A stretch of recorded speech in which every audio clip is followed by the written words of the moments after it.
So on Friday, October 10th, I went to a bunch of panels that I was really excited about. But the one that I was the most excited about was the AMC Immortal Universe panel, which consisted of part of it about Telemasca, because that is out on the 26th.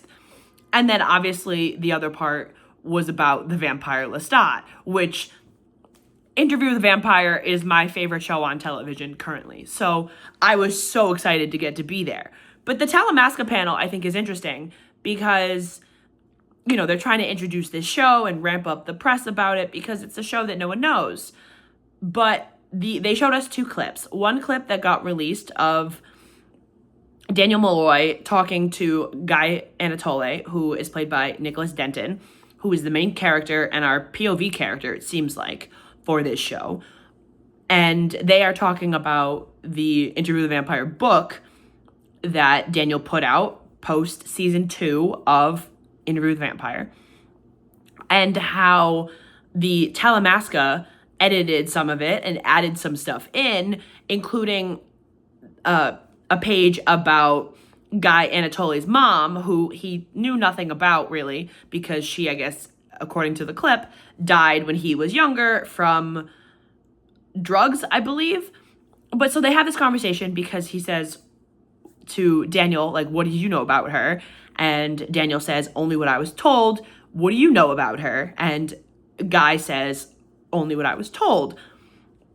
So it's an interesting kind of little exchange. And Daniel, of course, goes, you mean the Talamasca? And yells it, being like, you don't think they're listening right now? Of course they are. Which, that's the whole thing with the Talamasca, is that they are watching and listening to the supernatural world of their world. So the witches, Mayfair witches, the vampires, and every other thing that exists.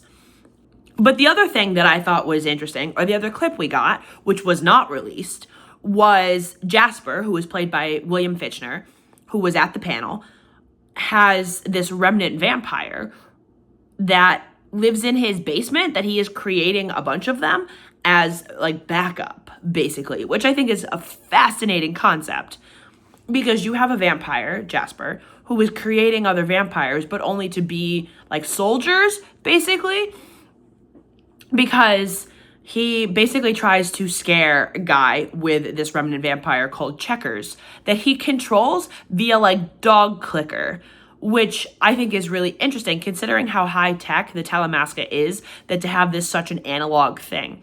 And I believe it was William Fichtner that said, I thought it was interesting that we have all this high tech and that there's this like really analog thing that Jasper is using to control the remnant vampires, and the whole arc that they go on with that. But basically it was just kind of an introduction to the characters and the show, and just, to promote it to people that were already there. But then we got to the real meat and potatoes of the panel, and to the Vampire Lestat panel. So Eric Bogosian obviously was on stage with the Talamasca. He walks back off stage, as was Mark Johnson, for that matter, because he's the executive producer of the whole Immortal Universe. So they both walk off stage and then walk back up on stage with the Vampire Lestat cast. And we had Sam Reed, who was obviously Lestat, Jacob Anderson as Louis Dupont-Dulac, Eric Bogosian as Daniel Malloy, and then he wasn't seen at San Diego Comic-Con because I don't think he was on set yet. But we got Asad Zaman, who is Armand. And Armand is such a fascinating character because he obviously lies and gets caught in season 2. But in season 3, Asad was saying that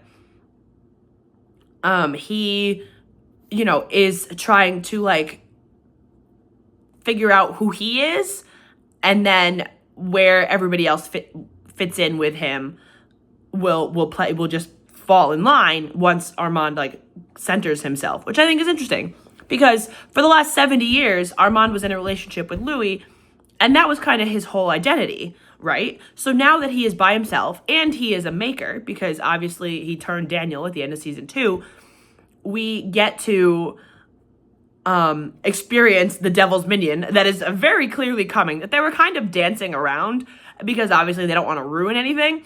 But anybody that was in that room that has half a mind and knows what devil's minion is knows what's coming. And especially if you've been as chronically online as I am with people finding the set in Toronto.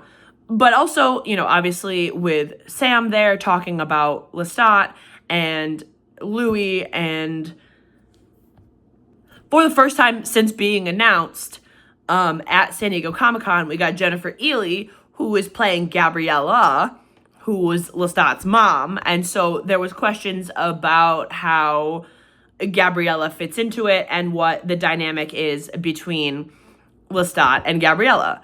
And again, that's another if you know, you know, because they're dancing around the thing. But I believe it was Jennifer that says, it's incredibly fucked up, and which is understatement of the fucking century. And that it just, it's very complicated, but she got married at 15 and, I had all these kids and has no hope, but Lestat is her hope, and that their relationship is complicated, and then she becomes a vampire and things are more complicated, and Lestat kind of reasons and says, it's fine because she's a vampire and I'm a monster, but they didn't really mention what they were talking about, but I think Sam was talking about the incest and the relationship between Gabriella and Lestat, especially once she becomes a vampire, because that totally changes their dynamic, as it would. But also, Jacob was saying that there was a lot of show-invented Louis in the show, because he's not really in the Vampire Lestat book.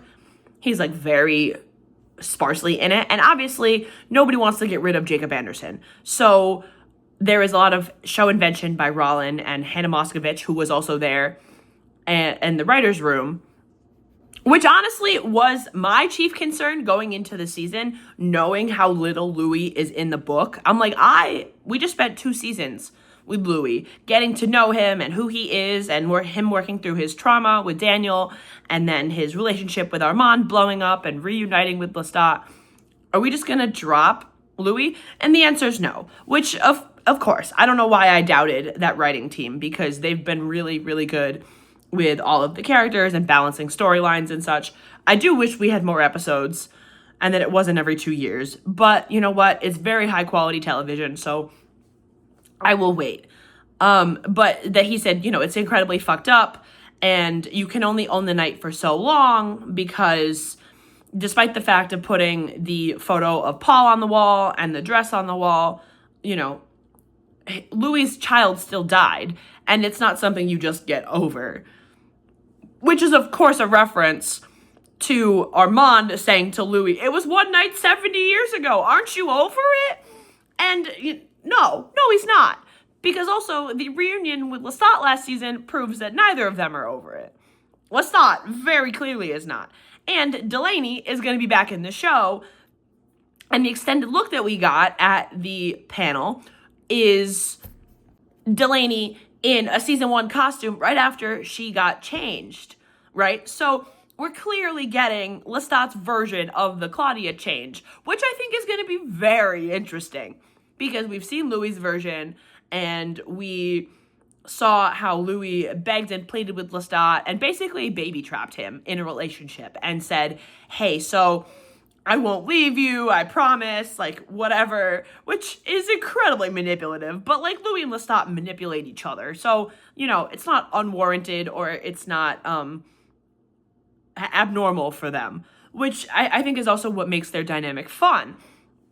And we finally got the divorce court scene that everybody has been obsessed with, me included, that is them arguing over Armand, which of course, is Louis just rage baiting Lestat about it, because that line in, was it season 1? In season 1, I believe, where Louis says, I took sick pleasure in rage baiting Lestat and in getting him to get angry at me, basically. And that's it. And I've been rambling for far too long for some details that I know a lot of people know about the show, and I'm sure a lot of people watched the panel.